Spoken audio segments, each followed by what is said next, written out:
Start now. Bihar state, Bihar,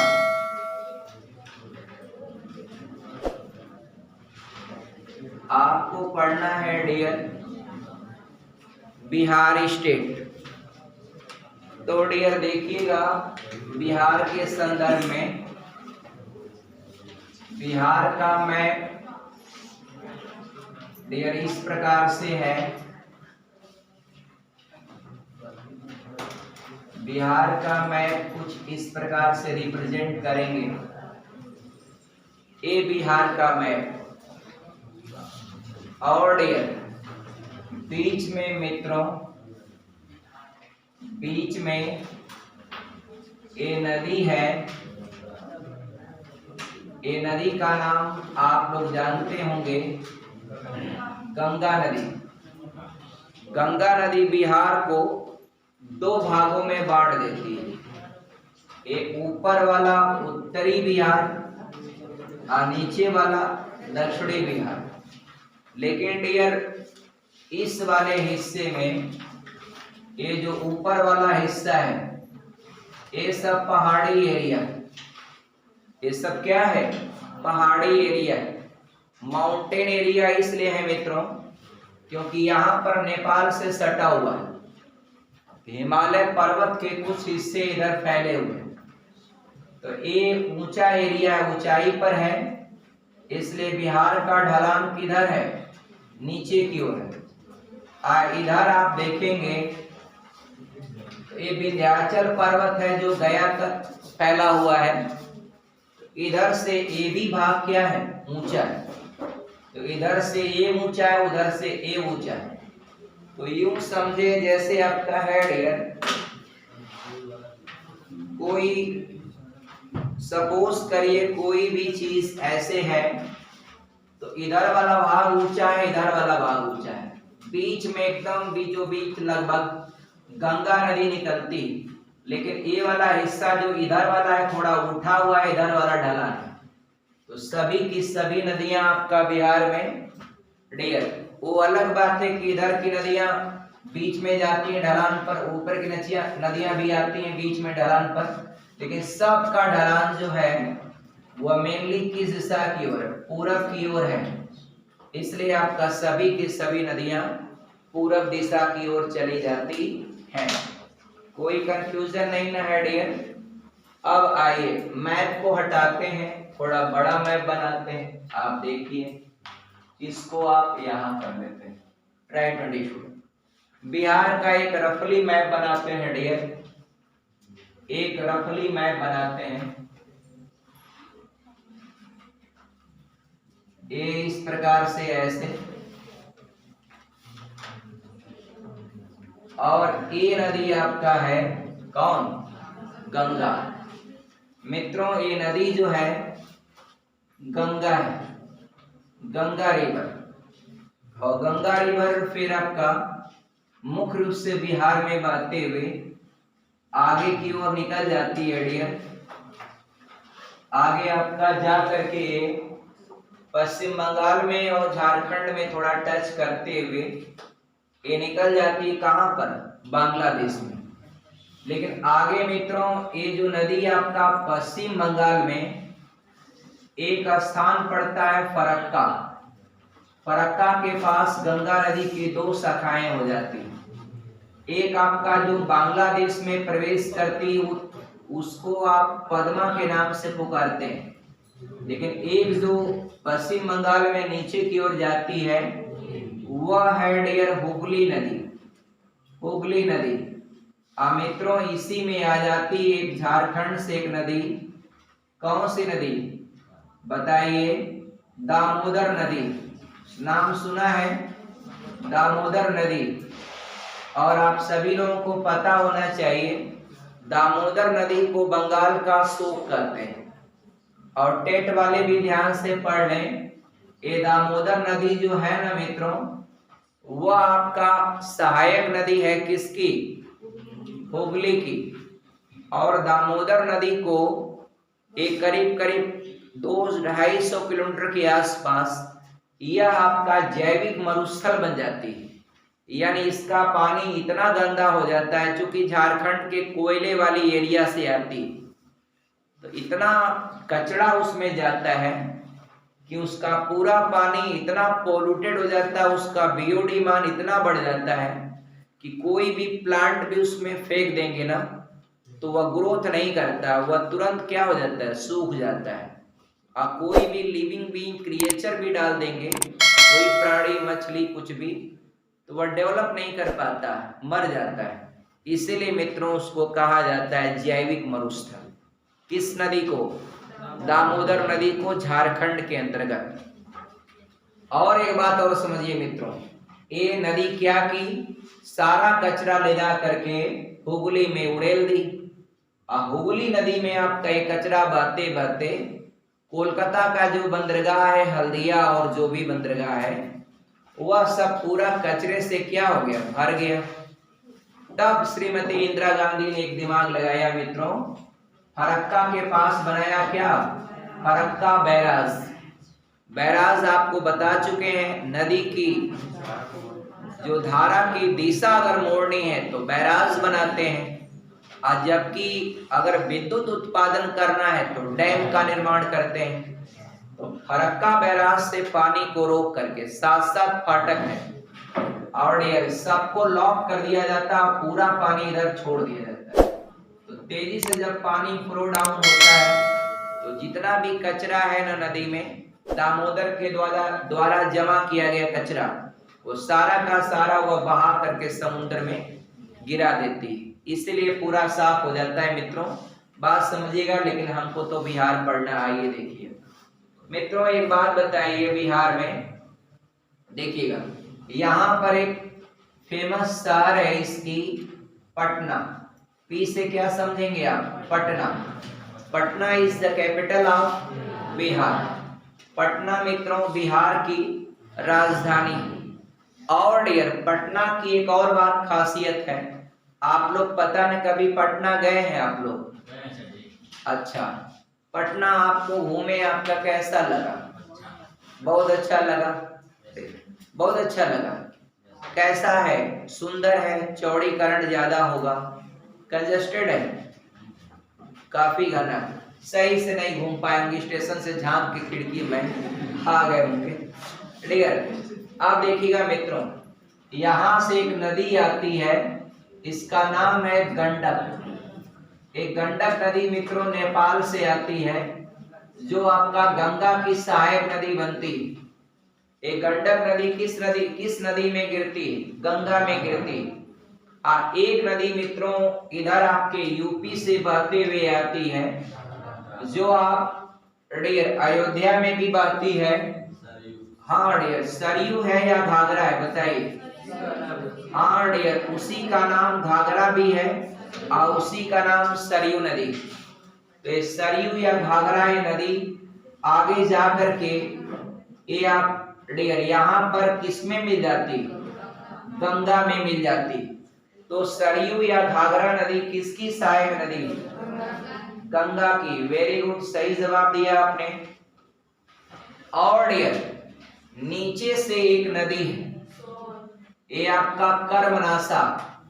एक कर्मनाशा नदी। कौन सी नदी? कर्मनाशा। मित्रों इसमें नहा लेने से कर्म यानी नाश हो जाता है, यानी जितना भी पाप है वह इसमें नहाने से धुल जाता है।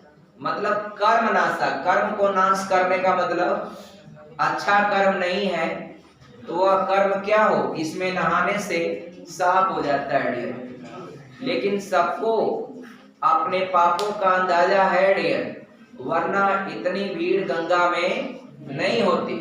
सोचिए गंगा में लोग नहाते हैं, वो अलग की बात है कि नहाने से पाप धुलता है या नहीं धुलता है।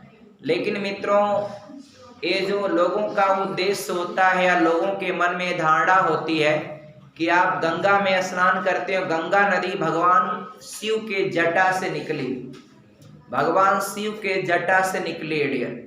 आपको पता है कैलाश मानसरोवर पर भगवान शिव बैठते थे, वह कैलाश मानसरोवर वर्तमान समय में तिब्बत में है। तो अब डियर, तो उनके जटा से निकली है कौन? गंगा नदी। और गंगा नदी का एक विशेष आपका एक विशेष पहचान है भारत में, और भारत की एक पवित्र नदी के रूप में जाना जाता है किसको? गंगा को। और गंगा जहां से निकलती वहां से अपने अंदर एक ऐसा तत्व, उस गंगा नदी के जल में एक ऐसा तत्व मिला होता है जिससे गंगा नदी का पानी आप बॉटल में भर करके काफी दिनों तक भी रख दें तो उसमें आपका कीड़े नहीं पड़ते। ये गंगा जल की विशेषता होती है मित्रों। आगे बढ़ते हैं, तो ये नदी आपका कर्मनाशा है। मेन रिवर देख रहे हैं आपका कौन सा? गंगा। बिहार की सबसे मुख्य नदी गंगा है।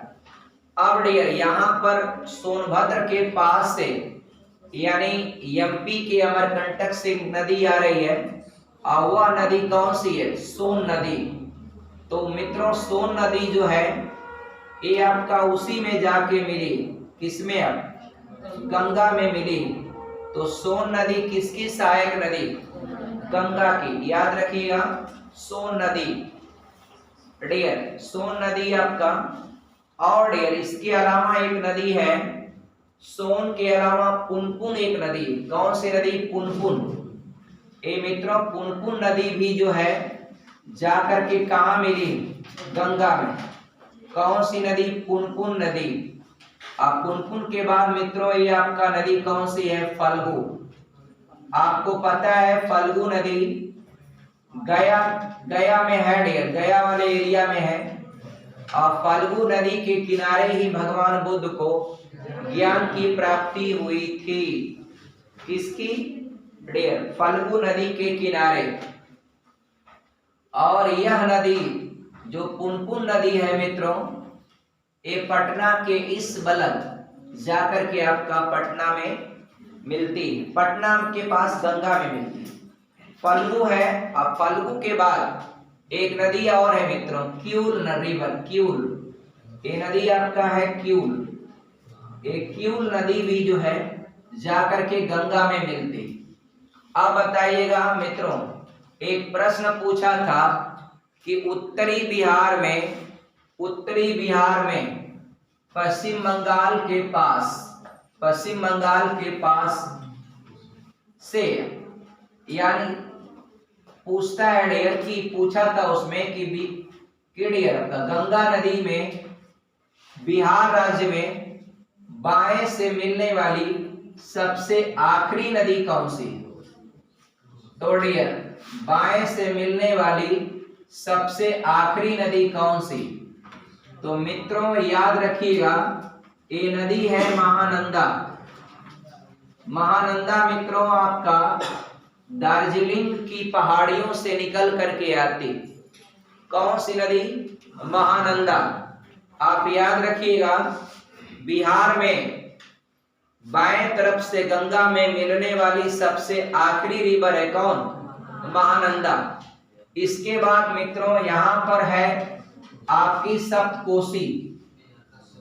ये सप्तकोशी या कोसी नदी जो भी कह लीजिए, एक कोसी नदी को बिहार का शोक कहते हैं। अब बिहार का शोक है।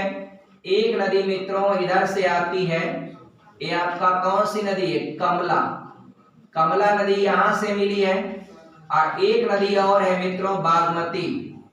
ये कौन सी नदी? बागमती।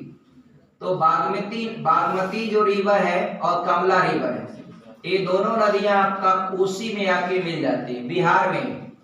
और डियर कोसी का पानी इतना ज्यादा हो जाता है कि वह अपनी दिशा को परिवर्तित करने में बहुत आगे है डियर। वह उसका दिशा कभी भी बदल सकता है। जैसे आज यहाँ बह रही है और 2 दिन बाद वह अपनी दिशा को सडन चेंज कर देती है। इस नदी का कोई भरोसा नहीं। मान लीजिए ये यहाँ पर कोई चारपाई लगा के सोया और डियर ये आपका नदी आप आज यहाँ बह रही है, आपने घर बना लिया। अब ये नदी कल अपनी दिशा मोड़ देगी और आपका ये पूरी जमीन या मकान बहा लेगी। तो इस नदी की धारा से आपका विश्वास क्या हो जाएगा? उड़ जाएगा। इसलिए आपका कोसी नदी को विश्वासघाती नदी कहा जाता है। इसलिए बिहार का शोक भी इसको कहा जाता है, किसको? कोसी नदी को। तो नदी का इस प्रकार से आपका डियर सब बिहार की नदियां हैं।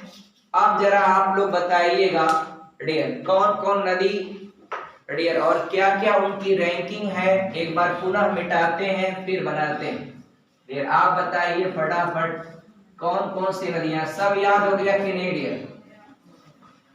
याद हो गया तो आप फटाफट बताइए। देखिए हम आपका कलम से बना रहे हैं, आप नाम बताइए। ये आपका मित्रों बिहार का है ये हिस्सा, ये आपका डियर ऐसे हो गया। ये चलिए ये हो गया आपका, यहाँ कर लेते हैं मित्रों कौन सा? पटना। मित्रों बताइएगा ये कौन सी नदी है? गंडक। अब ये कौन सी नदी है? घाघरा। ये घाघरा है डियर, ये आपका गंडक है। ये नदी कौन सी है? कर्मनाशा। ये नदी कौन सी है? सोन नदी। ये कौन सी नदी है? पुनपुन। ये नदी कौन सी है? फल्गु। ये नदी कौन सी है? क्यूल। ये नदी कौन सी है? महानंदा। ये नदी कौन सी मित्रों? कोसी। ये कोसी। ये नदी कौन सी है? कमला। ये नदी कौन सी है? बागमती। कौन सी नदी? बागमती। बिहार का शोक आपका डियर कोसी नदी को ही कहा जाता है।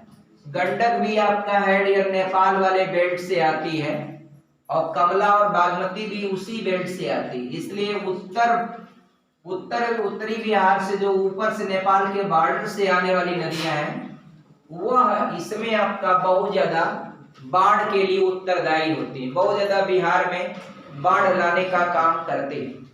आगे बढ़ा जाए डियर। अब कभी कभी पूछता है डियर, आपसे पूछ लेगा कि कोसी नदी वह गंगा के किस तट की ओर से मिली? कोसी नदी गंगा के बाएं तट पर मिली है कि दाएं तट पर मिली? आप बताइए। अरे डियर आप मान लीजिए ये कौन सा तट होगा? हाँ डियर अब दिमाग आपका सही काम कर रहा है। यानी किसी भी नदी का दायां तट बायां तट उसके प्रवाह के आधार पर तय होता है। यानी नदी बह किधर से रही तो डियर इधर एक स्थान पड़ता है, उसका जिला है भागलपुर। कौन सा जिला? भागलपुर। इधर बलिया के पास बिहार का कौन सा जिला है? बक्सर। कौन सा जिला है मित्रों? बक्सर। अब बताइए बक्सर से भागलपुर की ओर नदी बहती या भागलपुर से बक्सर की ओर? तो बक्सर से भागलपुर की ओर नदी बहते हुए निकलती है गंगा। अब मित्रों याद रखिएगा इसी से इसका किनारा तय होता है। ये बायां किनारा हो जाएगा और यह क्या हो जाएगा? दायां हो जाएगा।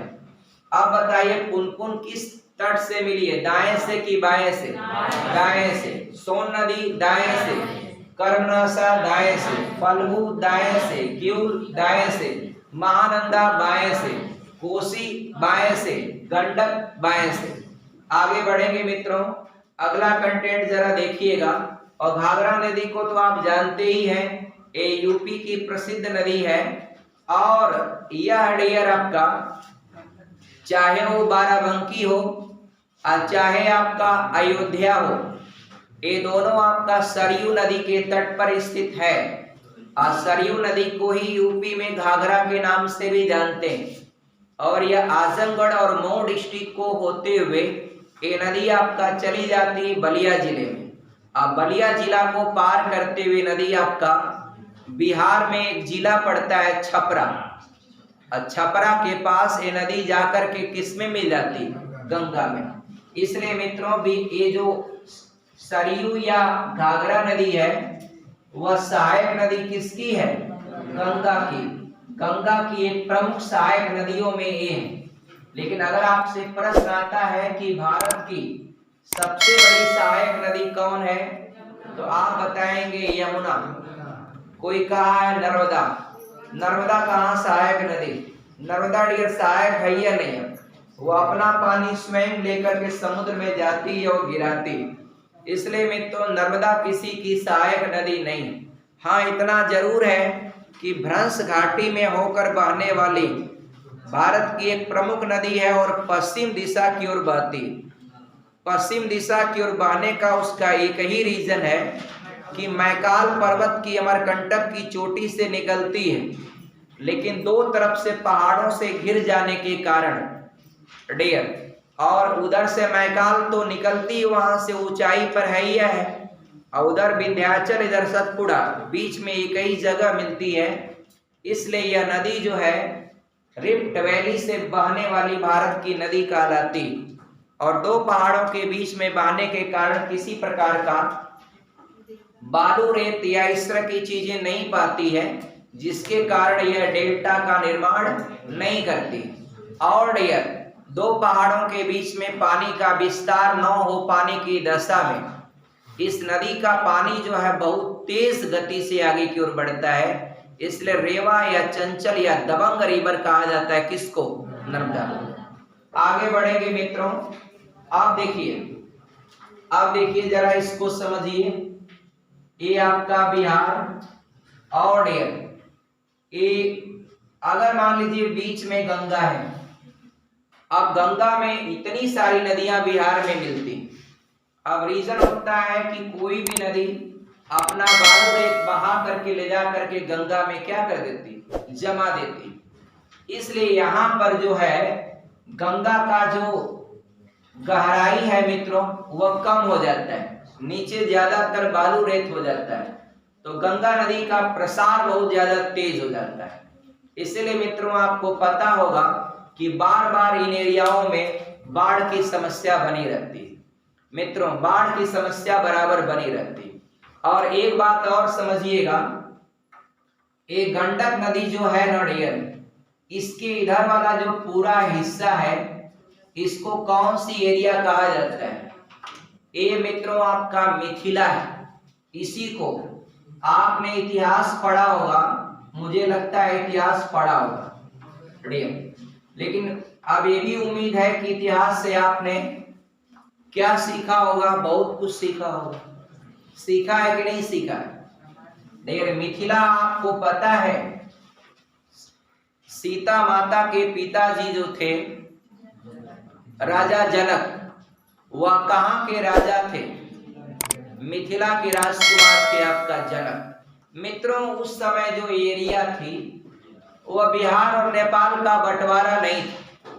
आपको पता है भगवान रामचंद्र जी के जमाने में यह एक मिथिला एक पूरी एरिया थी, तो डियर उसमें कोई बटा नहीं था। और आपको पता होना चाहिए मित्रों, जो जनकपुर है ना, जनकपुर एकदम जो है बिहार के बॉर्डर पर ही है। आप अपने मैप में जरा देखिए जनकपुर मिला कि नहीं मिला? जनकपुर मिला मित्रों? मिल गया? नहीं मिला?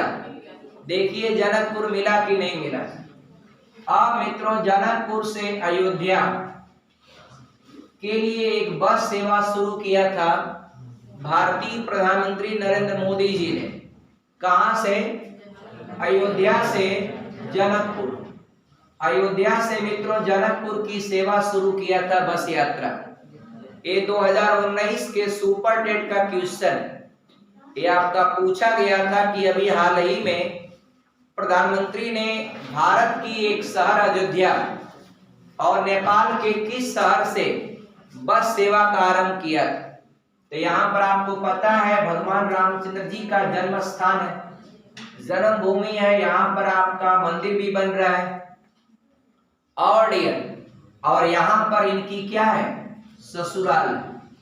तो डियर यहाँ से यहाँ की बस सेवा की शुरुआत उन्होंने किया। अब डियर आप जरा देखिए, लेकिन डियर जो सीतामढ़ी है ना, वह सीतामढ़ी आपका बिहार में पड़ता है और सीता जी यहीं से मिली थी, लेकिन चूंकि आपका राजा जनक जी अपने यहाँ लेके गए थे, लेकिन उनकी प्राप्ति हुई थी सीतामढ़ी में, ये इतिहास बताता है डियर, इसीलिए इस स्थान का नाम है सीतामढ़ी। आगे डियर मिथिला में जो भाषा बोली जाती है, सानी कौन सी भाषा बोली जाती है? मैथिली। मैथिली भाषा आप जानते हैं डियर, थोड़ा बहुत पता होगा। कौन आप लोगों से बोल लेता है मैथिली डियर? आनंद बोल लेते हैं डियर। मैथिली भाषा जो है मित्रों इतना मधुर होती है, मतलब इतना मधुरता से अपनी बात को कहते हैं। जाऊं छू खाऊं छू डियर, मतलब इतना डियर। तो डियर ऐसे बोलते हैं डियर। अब हम बाद में आपको बताएंगे और सब आगे डियर है।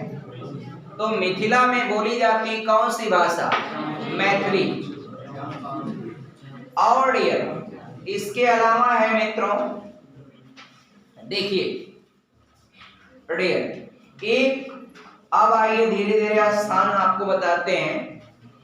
ये जो सोन नदी है ना मित्रों, सोन नदी, कौन सी नदी? सोन नदी।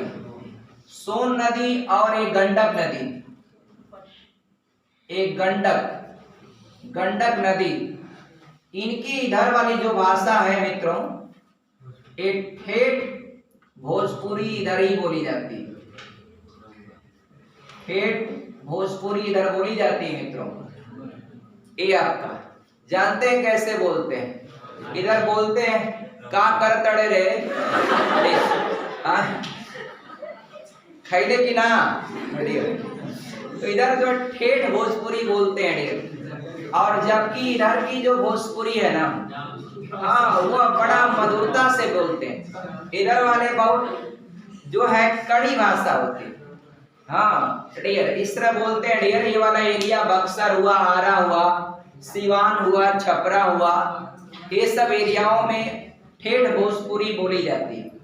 आगे डियर हम आपको बताते हैं, यहाँ जो सोन नदी है ना मित्रों, सोन नदी के बगल में ये जो जिला है बिहार का, यह आपका डियर, ये जो जिला है बिहार का, ये आपका गया के पास वाली एरिया पड़ती। ये आपका औरंगाबाद, कौन सा स्थान है मित्रों? औरंगाबाद। अब औरंगाबाद का सूर्य मंदिर कंफ्यूज कर दिया था। औरंगाबाद में देवका एक स्थान पड़ता है, ये आपका देवका। तो औरंगाबाद स्थित देवका के पास का सूर्य मंदिर ये किस राज्य में है? तो कंफ्यूज जाते हैं डियर। कोणार्क का सूर्य मंदिर उड़ीसा में है, मगर देवका का सूर्य मंदिर एक पड़ता है देवका औरंगाबाद के पास। यहाँ का जो सूर्य मंदिर है मित्रों पड़ता है कहाँ पर? बिहार में। कहाँ पर? बिहार में। और यहाँ मित्रों औरंगाबाद में सीमेंट की बहुत सारी फैक्ट्रियां हैं। सीमेंट, ये औरंगाबाद में कौन सी फैक्ट्री ज्यादा है? सीमेंट का। मित्रों आपको याद हो जाए, एक औरंगाबाद महाराष्ट्र में है जिसको औरंगजेब ने बसाया था, और एक औरंगाबाद आपका पड़ता है कहाँ पर? बिहार में। तो याद रहेगा। और इस औरंगाबाद में सीमेंट का कारखाना है, और इसके ठीक बगल में आपको मिलेगा कौन? गया। कौन स्थान? गया। मित्रों गया में ही आपका फल्गु नदी है, और फल्गु नदी के किनारे ही भगवान बुद्ध को ज्ञान की प्राप्ति हुई थी। ये कई बार पूछा गया भगवान बुद्ध को ज्ञान की प्राप्ति कहाँ हुई थी, तो आप बताएंगे फल्गु नदी के तट पर। एक बात और है, ये जो बिहार का ये हिस्सा है दक्षिणी बिहार, इसमें जो गया एरिया है, यहाँ पर सबसे अधिक गर्मी बिहार में कहाँ पड़ती? गया में। सबसे अधिक ठंडी कहाँ पड़ती है? गया में। सबसे अधिक सूखा कहाँ पड़ता है? गया। तो डियर ये सब के लिए, और ये जानते हैं ये आपका कौन से पठार में आता है? सानी बताएं। गया कौन से पठार में आता है? लड़कियां बहुत हमारे यहाँ की तेज है। छोटा नागपुर पठार का हिस्सा है गया। गया और झारखंड में जो पठार है मित्रों, हालांकि आप जानते हैं नागपुर जो बेसिकली है महाराष्ट्र में, लेकिन झारखंड स्थित जो पठार है, झारखंड में स्थित जो पठार है, उस पठार का नाम है छोटा नागपुर पठार।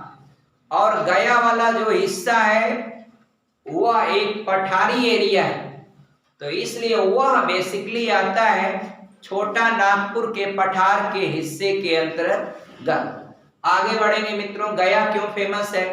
गया में बोध गया